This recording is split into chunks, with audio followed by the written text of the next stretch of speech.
Hello and welcome to Shriram's IAS. दोस्तों, आज एक काफ़ी इंपॉर्टेंट टॉपिक पर हम डिस्कशन करने वाले हैं and that is digital multilingual inclusion in India. देखो, हमारे इंडिया में आपको 22 ऑफिशियल लैंग्वेजेस मिलता है, राइट। एंड काफ़ी सारे रीजनल और ट्राइबल डायलेक्ट्स भी यहाँ पर बोले जाते हैं एंड आप ऐसा कह सकते हो कि हज़ारों की संख्या में। अब इतना ज़्यादा जब लिंग्विस्टिक डाइवर्सिटी है तो इसके साथ ये काफ़ी ज़्यादा ज़रूरी हो जाता है आज के डिजिटल वर्ल्ड में कि सबको इक्वल एक्सेस मिले। और देखो, ये मतलब चैलेंजिंग तो है बट इसे पॉसिबल तो करना होगा, क्योंकि जिस तरह से हम बात करते हैं आज डिजिटल इंक्लूजन का, तो वैसे में ये चीज़ें काफ़ी ज़्यादा ज़रूरी बन जाती है और लैंग्वेज हर्डल ना बने, ये काफ़ी ज़रूरी हो जाता है। और ऐसे में देखो, आज के वक्त में इमर्जिंग टेक्नोलॉजीज़ जो सामने आ रही हैं, खास करके आर्टिफिशियल इंटेलिजेंस, जैसे कि बात आप नेचुरल लैंग्वेज प्रोसेसिंग एनएलपी की कर लो, आप मशीन लैंग्वेज या मशीन लर्निंग की कर लो, स्पीच रिकॉग्निशन की कर लो, तो इन सारे चैलेंजेस को ये अपॉर्चुनिटी में बदल सकता है बहुत अच्छे से। और इस वजह से आज के वक्त में आपको दिखेगा कि गवर्नमेंट ऑफ इंडिया ने कई सारे इनिशिएटिव्स लिए हैं। चाहे बात आप भाषिनी की कर लो, आप भारत जेन की कर लो, आप आदिवानी की कर लो, ये कुछ ऐसे प्लेटफॉर्म्स लॉन्च किए गए हैं गवर्नमेंट ऑफ इंडिया की तरफ से, जिनका गोल यही है कि लैंग्वेज को प्रिजर्व करना और उन्हें डिजिटलाइज करना और लोगों तक मतलब उनकी अपनी भाषा में डिजिटल सर्विसेज को प्रोवाइड करवाना। तो आइए इस लेक्चर में हम इन डिटेल डिस्कस करते हैं इन सारे डेवलपमेंट्स पर, इन सारे टॉपिक पर। But before that one important announcement कि अगर आप एक यूपीएससी एस्पिरेंट हो और अगर आपके मन में डाउट्स है आपकी प्रिपरेशन को लेकर कि कैसे इस एग्ज़ाम को अप्रोच करना है, सब्जेक्ट वाइज स्ट्रैटेजीज़ क्या हो सकता है या फिर बेस्ट ऑप्शनल क्या है आपके लिए, इस तरह के कई डाउट्स को, अपने कई क्वारीज को सॉल्व कर सकते हैं हमारे फ्री 1-to-1 मेंटरशिप के साथ में, जिसका लिंक आपको डिस्क्रिप्शन में मिलेगा। और अगर अभी तक आपने मतलब ज्वाइन नहीं किया तो आप जल्द से जल्द ज्वाइन कीजिए, आप फिल कीजिए उस फॉर्म को और हमारे एक्सपर्ट्स आपके क्वारीज को सॉल्व करेंगे और आप अपने ड्रीम तक पहुंच सकते हैं जल्द से जल्द। तो देखो, जैसा कि हम डिस्कस कर रहे थे कि जो रिसेंट टेक्नोलॉजीज़ है, खास करके इमर्जिंग टेक्नोलॉजी की हम बात कर रहे थे कि कैसे आज के वक्त में लैंग्वेजेस को प्रिजर्व करने का काम किया जा रहा है और डिजिटल इंक्लूजन में ये काफ़ी एक अहम रोल प्ले करेगा। देखो, हमारे प्राइम मिनिस्टर श्री नरेंद्र मोदी जी का एक स्टेटमेंट है और वो कहते क्या है, that a language is simply not just a mode of communication but it is the soul of civilisation, its culture, its heritage, right. और इस लाइन को ना आप अपने मेंस के आंसर राइटिंग पर भी लिख सकते हो, मतलब बिल्कुल डाल सकते हो। मैं वापस से रिपीट करता हूँ, that a language is simply not just a mode of communication but it is the soul of civilisation, its culture, its heritage. तो आप समझ सकते हो इसकी इंपॉर्टेंस क्या है, ठीक है।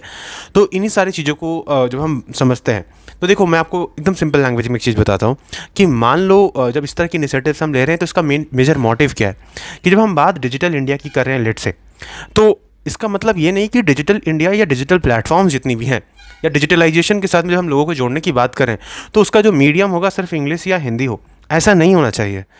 जैसे फॉर एग्जांपल, अगर एक विलेजर है, ओके, और वो अपने खुद के डायलेक्ट या रीजनल लैंग्वेज में भी डिजिटल प्लेटफॉर्म को यूज़ प्रॉपर्ली कर सके, ये एक्चुअल होगा डिजिटल इंडिया का मोटिव और डिजिटल इंडिया को एक्चुअली अचीव करने का तरीका। और ये कैसे कर सकते हैं हम? जाहिर सी बात है, वॉइस कमांड हो गया, रियल टाइम ट्रांसलेशन हो गया, ठीक है, लोकलाइज कंटेंट हो गया, ये सब कुछ जब हम टेक्नोलॉजी में प्रोवाइड करेंगे तो लैंग्वेज जो है ना, वो बैरियर नहीं बनेगा फिर, बल्कि वो एक ब्रिज बन जाएगा डिजिटल इंक्लूजन को लाने के लिए। सो आई होप आपको यहाँ पर ये सारी चीज़ें समझ में आ रही होंगी जो मैं कहने की कोशिश कर रहा हूँ, ठीक है। तो डिजिटल इंक्लूजन को अगर आपको प्रॉपर्ली अचीव करना है तो डेफिनेटली जो लैंग्वेजेस हैं, खास करके हेरिटेज लैंग्वेज जो लोकल डायलेक्ट्स हैं, रीजनल डायलेक्ट्स हैं, आपको उसमें कहीं ना कहीं इन सारे सर्विसेज को प्रोवाइड करना पड़ेगा। और उसमें किस तरीके से गवर्नमेंट ऑफ इंडिया इंटीग्रेट कर रहा है टेक्नोलॉजी को इस तरीके से, वो यहाँ पर हमने देख रहे हैं। हम यहाँ पर जैसे कि आप एग्जाम्पल्स दिया हुआ है, हम यहाँ पर भाषिनी की बात कर रहे हैं, राइट, हम यहाँ पर संचिका की बात करते हैं, तो इनके बारे में थोड़ा हम समझ लेते हैं अच्छे से पहले। जैसे भाषिनी हो गया, तो it is implemented by Ministry of Electronics and Information Technology MeitY, okay, and under the National Language Translation Mission NLTM, okay, and basically it provides real time artificial intelligence driven translations, speech recognitions and language understanding services. And overall it supports the 22 official languages, scheduled languages, at the same time many tribal languages, enabling multilingual accesses, okay। and इससे होगा क्या कि people will try to engage, एक तो हो गया कि लोगों को हम जोड़ने की कोशिश करेंगे और चाहे बात गवर्नेंस की हो जाए, चाहे बात आप एजुकेशन की करो, चाहे बात आप हेल्थ केयर की करो, एंड ओवरऑल डिजिटल कम्युनिकेशन को बनाने में भाषिनी का एक बड़ा मेजर रोल रहता है। और अभी तक में अगर हम बात करें भाषिनी के रिस्पेक्ट में, जब हम बात कर रहे हैं, तो फॉर एग्जांपल ये एक मोबाइल ऐप है जिसमें 1 मिलियन से ज़्यादा डाउनलोड्स है। Okay, at the same time यहाँ पर एज सच 395 मिलियन ट्रांसलेशंस हैं, 20+ लैंग्वेज सपोर्ट है यहाँ पर।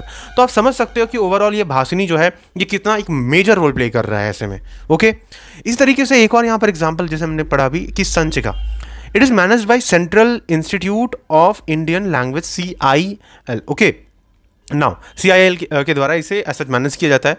तो संचिका का काम क्या है? It serves as a digital archive. Okay, archive किस चीज़ से रिलेटेड है भाई? डिक्शनरीज हो गया, ठीक है, प्राइमर्स हो गया, स्टोरी बुक्स हो गए, ठीक है, ऑडियो विजुअल कंटेंट हो गया, कई सारे रीजनल लैंग्वेजेस में। तो ओवरऑल ये क्या कर रहा है? एज सच लोगों को अगेन जोड़ने का काम कर रहा है डिजिटल कंटेंट के साथ में। इस तरीके से आपके पास में भारत जन हो गया, एक एग्जांपल है। Again it is a multilingual AI model suit for Indian languages developed under again MIT।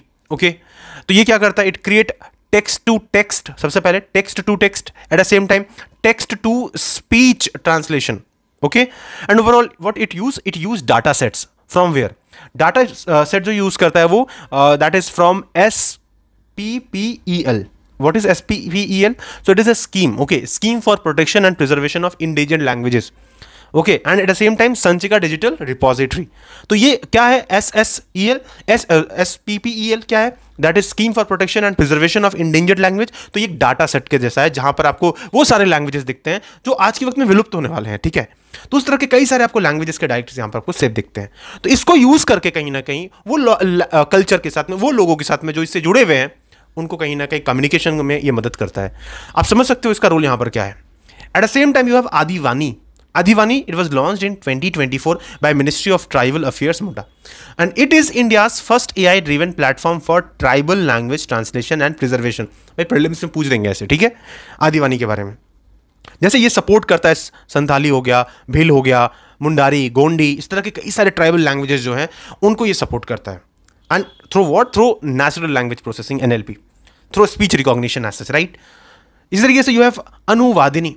It is created by All India Council for Technical Education. Okay, so ये क्या है? It uses AI based translation again. Okay, and specifically to convert engineering, law, medical textbook into regional languages, Indian languages, right?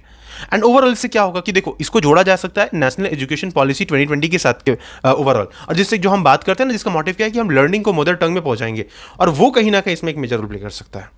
इस तरह के कई और initiatives है, चाहे बात आप ई कुंभ की कर लो, स्वयं की कर लो, यहाँ पर सब दिया हुआ है, ठीक है, एक एक करके। अगर मैं यहाँ पर जूम करूँ तो you can see here like Adivani, SPPEL क्या है, संचिका, भारत जन, ठीक है। इस तरीके से एक जमाई है that provide multilingual access to government services, right. जमाई क्या है? It is developed under ministry of that is ministry of commerce and industry, and it is a part of government e market place. Okay, and it provides voice and text based support in multi Indian languages, and it assists vendors and local entrepreneurs to navigate and transacts in their native languages, right। इस तरीके से भाषिनी के बारे में हमने बात कर लिया, ठीक है। इस तरीके से कई और इस तरीके से स्कीम है, ट्राई ECE स्कीम है that supports research and documentation of preserve tribal languages as such, right. तो ये इनिशिएटिव्स क्या है? These are the initiatives basically to preserve, to actually communicate basically in the digital medium, specifically with respect to the regional languages of India. Okay, so I hope you understood this part. Now the next important question is that what are the national and institutional initiatives supporting languages preservation and digital inclusion? जिसमें जैसे हमने SPPEL के बारे में बात किया था, scheme for protection and preservation of endangered language.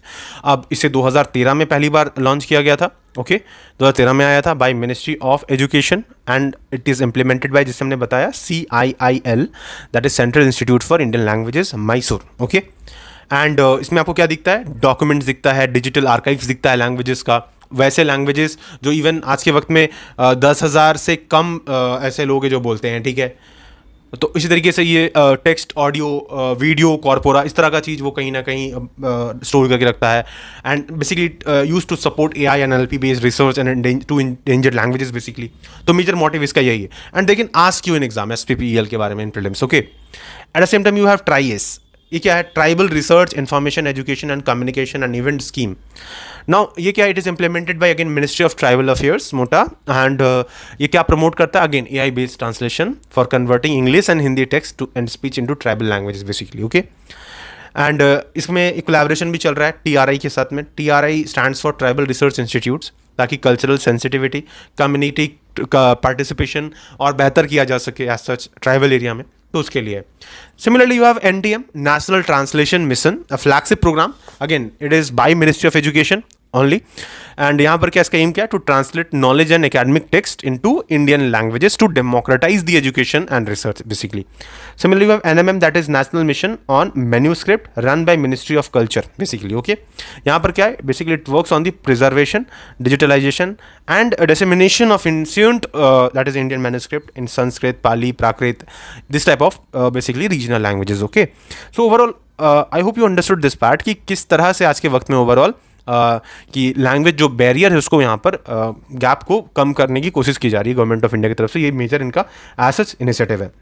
तो ओवरऑल देखो, जब हम इसके ओवरऑल इम्पैक्ट के बारे में बात करते हैं कि इससे मतलब जो हम बात करते हैं टेक्नोलॉजी लेड मल्टीलिंगुअल प्लेटफॉर्म्स के बारे में, तो फ़ायदा क्या चीज़ में होगा भाई, आपके governance and policy service delivery में ये कहीं ना कहीं रोल प्ले करेगा। Education and skill development role play करेगा। जैसे हम ई-कुंभ के बारे में बात कर रहे थे, हम स्वयं के बारे में, अनुवादिनी के बारे में बात कर रहे थे, जब हम टेक्स्ट बुक प्रोवाइड करेंगे बच्चों को या फिर स्टूडेंट्स को उनके खुद के मदर टंग में, तो जो लर्निंग है वो कितना बेहतर हो जाएगा। और साथ साथ हम अपनी जो नेशनल एजुकेशन पॉलिसी है उसके साथ इसको इंटीग्रेट करेंगे। Cultural and linguistic preservation, SPPEL की बात कर लो, हमने अभी जो पढ़ा, आदिवानी की बात कर लो आप। सोशल इंक्लूजन इससे कहीं ना कहीं बेटर होगा। ठीक है, local entrepreneurs, farmers, businessman, right, जो लोकल लेवल पे स्मॉल बिजनेसमैन होते हैं, ये सब गवर्नमेंट स्कीम्स को कहीं ना कहीं अच्छे से मतलब पा पाएंगे एज सच, राइट। तो ये सारी चीज़ें यहाँ पर बेहतर होंगी। एंड डेफिनेटली हम ये चीज़ कह सकते हैं कि ओवरऑल इस तरह का अगर हम चाहते हैं कि ओवरऑल जो डिजिटल इंक्लूजन हमारा एक बहुत बड़ा एक ये है कि हम इस टारगेट को मीट करना चाहते हैं कि डिजिटल इंक्लूजन को अपने देश में कंप्लीटली अचीव करना है, अगर हमको लेट से और प्रॉपर्ली अगर लेट से पॉलिसीज़ जो हम बनाते हैं अगर उनको लोगों तक प्रॉपर्ली पहुंचाना है, तो ऐसे में जो डिजिटल गैप है उसको हमें कम करना पड़ेगा। और वो डिजिटल गैप को कम करने के लिए क्या करेंगे, क्या हम उन्हें इंग्लिश में सिखाएंगे? कई सारे ऐसे लैंग्वेज को थोपेंगे, जैसे फॉर एग्जांपल अगर लेट से कहीं पर हिंदी नहीं पता है फिर भी उनको बोलेंगे कि आप हिंदी में ही करो चीज़ या इंग्लिश में करो। No, it doesn't make sense. हम उन्हें उनके खुद के रीजनल लैंग्वेज डायलेक्ट्स में प्रोवाइड करेंगे, जिससे जो डिजिटल इंक्लूजन है वो प्रॉपर्ली हम अचीव कर पाएंगे। Okay, and this is classic example of कि हम डाइवर्सिटी पर मतलब बिलीव रखते हैं, eight the same time unity in diversity का एक्सेलेंट एग्जाम्पल है कि हम कैसे अपने जो एक गोल है, हमारी जो गोल है, राइट, कि एज सच हम ओवरऑल डेवलपमेंट, नेशनल डेवलपमेंट को अचीव करना चाहते हैं। ठीक है, और हम कई क्षेत्र पे कहते हैं हम विश्वगुरु बनना चाहते हैं, तो वो उस पहल में कहीं ना कहीं तो वो जो सिंगल गोल है, ठीक है, विकसित भारत का, वो एक सिंगल गोल है, राइट। विकसित भारत देश के हर कोने कोने से आना चाहिए, और वो एक सिंगल गोल को अचीव करने के लिए हम उस डाइवर्सिटी को जब रिस्पेक्ट करने लगेंगे ना, तो हमारा वो फाइनल गोल निकल कर आएगा। And this is what is the idea. I hope you understood this part, right. और इस तरह के और भी इंपॉर्टेंट लेक्चर्स के लिए सब्सक्राइब करिए आप श्रीराम साइंस के चैनल को। और अगर आपको एज सच किसी किस्म का डाउट्स है तो आप हमारे फ्री 1-to-1 मेंटरशिप के साथ में जुड़ सकते हैं। मिलते हैं अगले लेक्चर में। Thank you so much. जय हिंद।